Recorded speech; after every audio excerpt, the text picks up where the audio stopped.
So, you want to hear a story, huh? Well, you might be better off playing another game. Hello everyone, my name is Allison, and this is Looter's Haven. This channel is meant to focus on loot-driven video games. To demonstrate exactly what I want from this channel, I thought it would be a good idea to look at the franchise that gave us the looter-shooter genre to begin with. While not technically the first looter-shooter, Borderlands is what gave us the nomenclature of looter-shooter. Today we will be starting in 2009 with the release of Borderlands. However, I think it is important for me to describe my experience with the franchise as to disclose any potential biases I may have. My first real experience with any Borderlands game was playing Borderlands 2 on the PlayStation Vita. Yeah, not a great console to play it, but that's beside the point. Playing Borderlands 2 on the Vita, I never really understood it because I never really used my action skill, which I think if you've played any Borderlands game, you know how bad not using your action skill will go. And so by the time I got to Sanctuary, I had given up on playing the rest of the game. Once I heard that Tiny Tina's Wonderlands was going to be a thing, I bought the Borderlands Legendary Edition for Nintendo Switch and ended up getting really turned off by the motion controls and that. And once Tiny Tina's Assault on Dragon Keep got its standalone version on the Epic Games Store, I downloaded that because it was free for the month and really enjoyed it and ended up buying the rest of the series through Humble Bundle. Anyways, that's really my experience with the Borderlands franchise previously. And now I want to actually review Borderlands Game of the Year Edition Enhanced for PC. While technically remastered in 2018, if you had told me this game came out yesterday, just based on its graphical style alone, I would probably believe you. Borderlands starts off with you picking one of 4 different characters known as the Vault Hunters. These characters are Roland, the Soldier, Mordecai, the Hunter, Brick, the Berserker, and Lilith, the Siren. Each of these characters have a special ability known as their action skill, and that allows them to play in completely different ways. I will explain more about the action skills in depth when I get to the part explaining the core gameplay. First off, I want to talk about the amazing graphical style of Borderlands. Rather than being the traditional ultra-realistic graphics that a lot of shooters go for, this game went for the comic book style, and it ends up looking really good, and I honestly wouldn't say it has aged a day since the first game came out in 2009. Graphics definitely score a 10 out of 10. Now on to sound design. Every actor and actress in this game has perfect comedic timing. I don't know if that was down to the editing or down to the actors themselves, but either way, that part is perfect. The guns all sound fairly unique and solid. The standout being the Iridium Blaster, which after you shoot will have a lightning sound effect. Borderlands music is the weakest aspect, with the few standout tracks being the theme song, Ain't No Rest for the Wicked by Cage the Elephant, and the credits theme of No Heaven by DJ Champion. However, despite not having a single standout track from the actual gameplay, the music accompanies the game fairly nicely in my opinion, and therefore sound design gets a 8 out of 10. Now on to the quote-unquote story. After watching an opening narration, followed by the music video / theme song, Ain't No Rest for the Wicked, we choose our character from Roland, Lilith, Brick, and Mordecai, and are guided off of a bus by a mysterious woman who's speaking in your head and no one else can hear. She tells us to follow the orders of the first character we meet, which is CL4PTP, also known as Claptrap. Claptrap is a main character of this series, and this specific Claptrap is the icon. While the Claptrap line of robots does remain as a constant throughout Borderlands 1, and as such I will be referring to this Claptrap as Firestone Claptrap specifically, as this is where we first meet this Claptrap. Claptrap leads you off of the bus into the peaceful town of Firestone, which is currently being attacked by bandits. After defeating the bandits, you work with Dr. Zed, another series staple, who you get introduced to here, to take down the bandit leader known as Nine Toes. And the big problem with the story becomes clear during this, and it is that everything feels like a side quest. I don't want to spoil the story, so I'm going to be vague as possible when I'm trying to explain it. But until The last 20 minutes of the game, no, it's a bit too light. Let's say 40 minutes of the game, it's just, hey, go do this thing for me. Okay, now go do this thing. And they don't feel related at all. The reason they give you to do these side quests is so you'll get help to find the vault, which really is something that never pays off throughout this entire game, which is honestly disappointing. After taking care of Nine Toes, you start leading up to another boss fight against an enemy known as Sledge, who after you defeat, you find out that he has one of the 3 pieces of the vault key. You are then told to seek out Dr. Tanis, who will help you find the rest of the fragments. And then you go and do side quests for about 3-4 hours before you get anywhere near more storyline. Tanis sends you to weaken a bunch of bosses and then kill them. And every time you kill them, you find a fragment of the vault key until you've gotten all of them. And the Echo Net gets shut down, which is the way everyone's been talking to you throughout the whole game. And Tanis kidnapped, so you have to go and rescue her, get the vault key that was stolen, and open the vault before it's too late.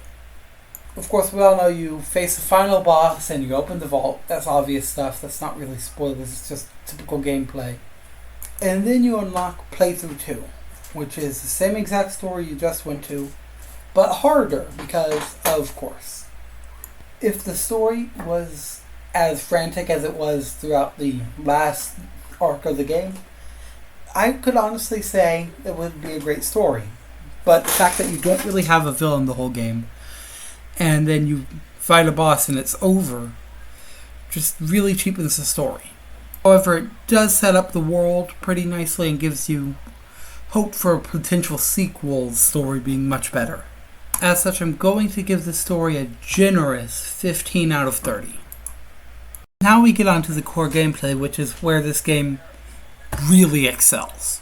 Each of the 4 Vault Hunters has a weapon preference, with Mordecai being focused on sniper rifles and pistols, Roland being focused on combat rifles and shotguns, Brick being focused on explosive weapons and his fists, and Lilith being focused on elemental weapons. If I had to say one thing that is a big problem to me personally with this game, is that it does not have any sort of character creation, and instead you just get to customize a pre-established character, despite the fact that they don't really show a personality in this game.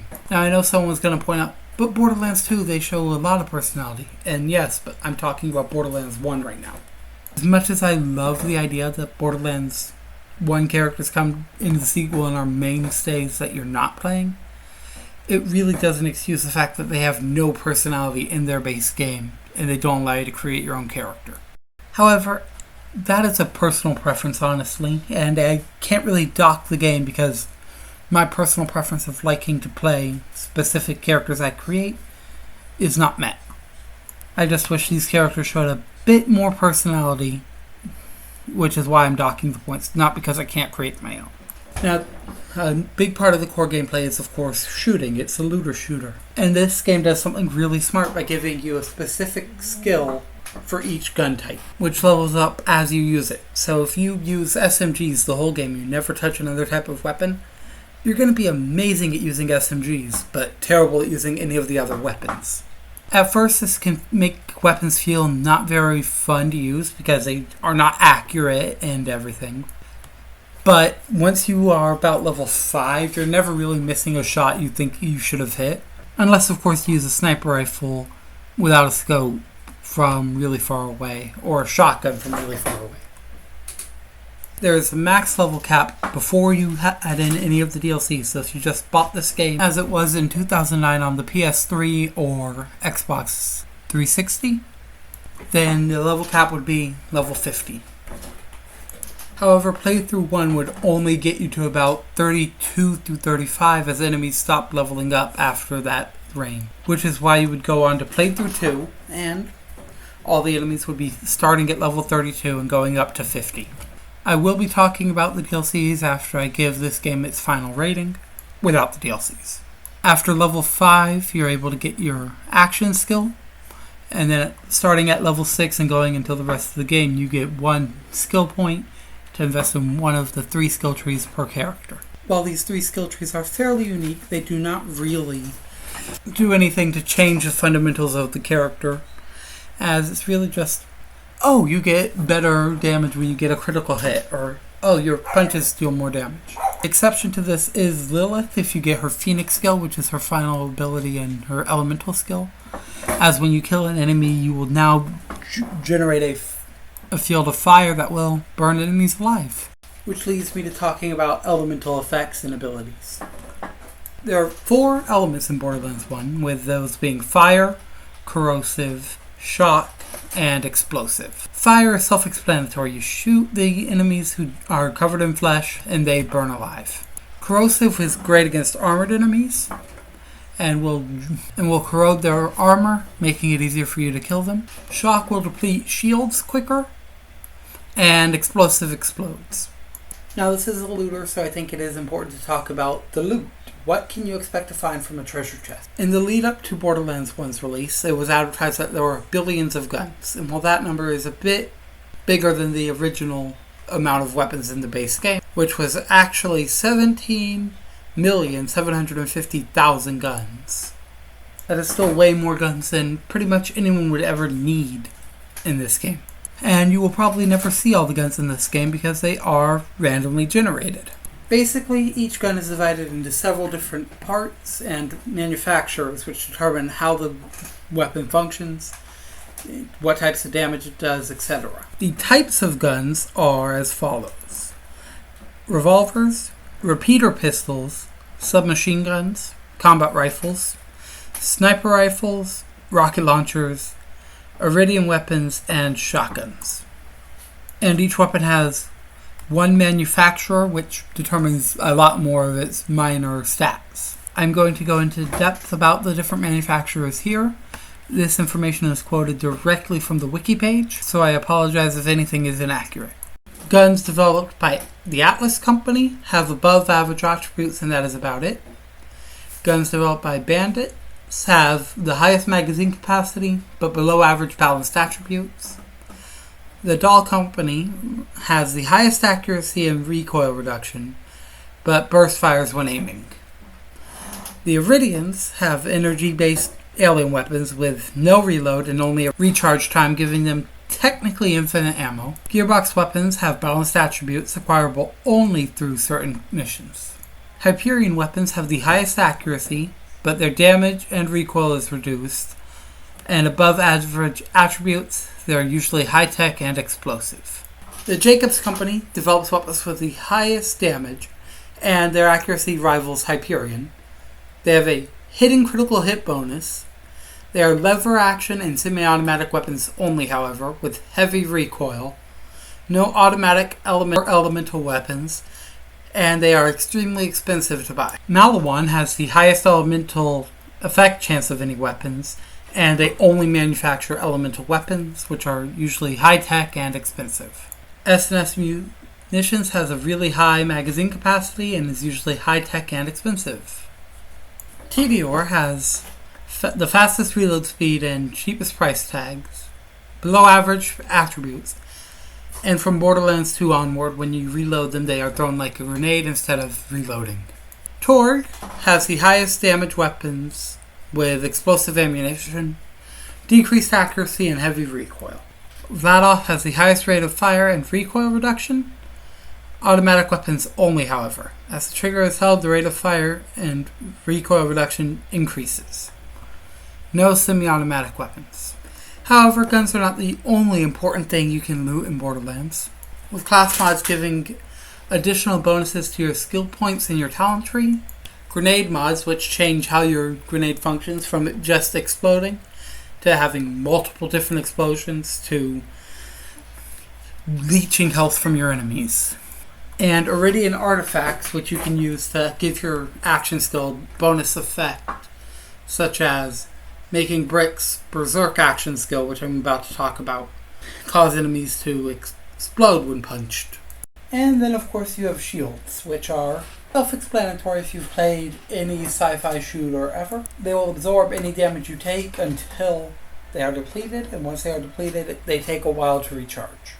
Some legendary shields might also give you a bonus to having automatic health regeneration or other effects. Sometimes when shields are depleted, they will burst into a different type of elemental damage to the enemies attacking you. It honestly just depends. Now here it is. I've been talking about action skills for a big chunk of the video, and if you've never played Borderlands, you probably don't know what those are. An action skill is an ability you can use on a cooldown of about 60 seconds, give or take, any cooldown reductions you may have. Each character has a unique action skill that only they can use. Roland has a turret he can drop down, which may offer healing or resupply to allies, or just do a lot of damage to enemies. Mordecai has a giant bird who will swoop down and attack enemies from behind cover. Lilith has the phase walk ability, which allows her to explode into an elemental type based on her elemental artifact she has equipped, and then go into a stealth period and gets increased melee damage, which will also explode into that same elemental type when she leaves phase walk by using a melee attack or the timer running out. And Brick has his Berserk ability, where he, quite literally, goes berserk. You get rid of your guns and you just can punch things as much as you want. If you have different elemental artifacts equipped, they will deal elemental damage, which could include making enemies explode, setting them on fire by the power of punches, who knows. These abilities are extremely important, and honestly I doubt you can beat the game without them, though I won't be surprised if somebody has, because people are kind of crazy like that with playthrough challenges. Of course, the skill trees can affect things like cooldown rate, or maybe it'll give your ability healing over time while you're in it, and so on. But honestly, none of the abilities are really that fun or interesting, with the exception of Lilith's Phase Walk and Brick's Berserk. Once you complete an early quest in the game, you also unlock a vehicle to transport yourself around Pandora, which honestly doesn't control the greatest, but it doesn't really hurt the gameplay that much, because the gameplay is not really meant for you to go around and driving everywhere. It's meant for you to be walking, shooting, and just having fun. When you first create your character, if you look at your quest log, you'll notice you also have a challenge section, which can really get you a lot of experience points, such as, kill 2,000 enemies with a pistol, their explosive damage. These are okay bonuses to your experience, but they're not really something you're going to go out and do unless you're trying to be a completionist. A lot of players will employ a strategy known as save-quit farming in order to farm enemies for their unique drops.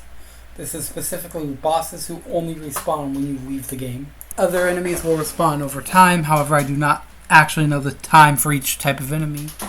So as much as I'd like to tell you, hey, this enemy takes 20 minutes to respawn or whatever, I don't know that.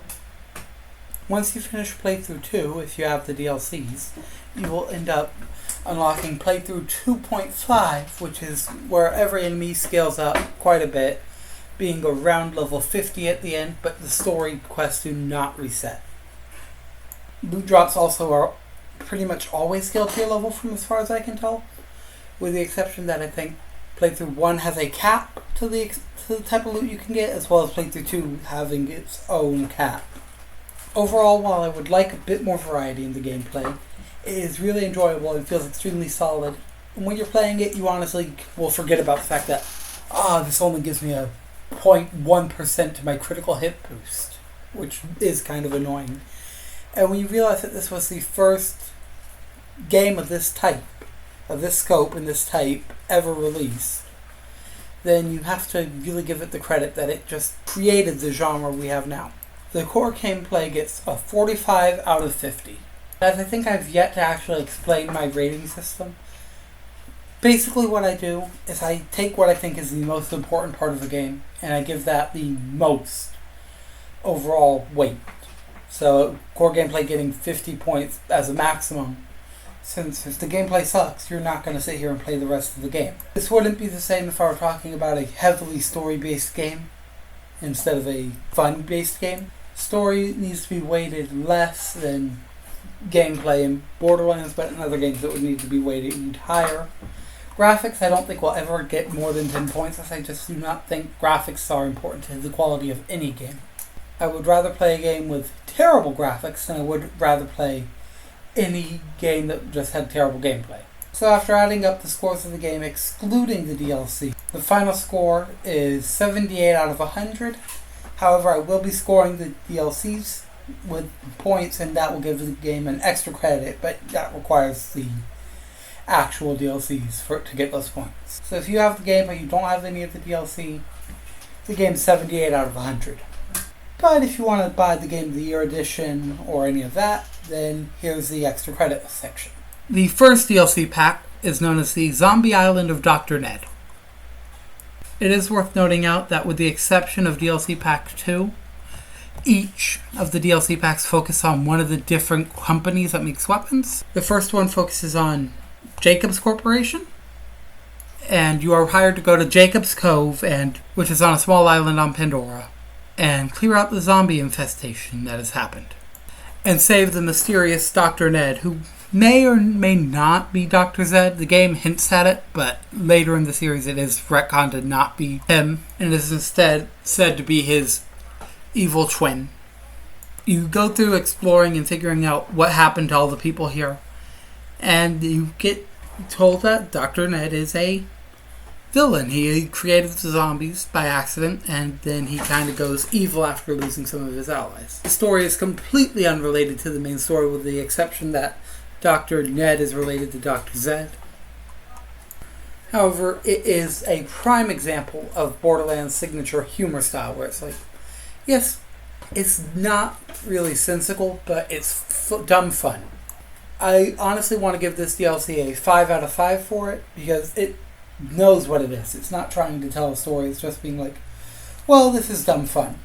So that's what I'll do. Dr. Ned gets 5 out of 5. DLC Pack 2, however, I can't be as fond for, which is Mad Moxie's Underdome Riot.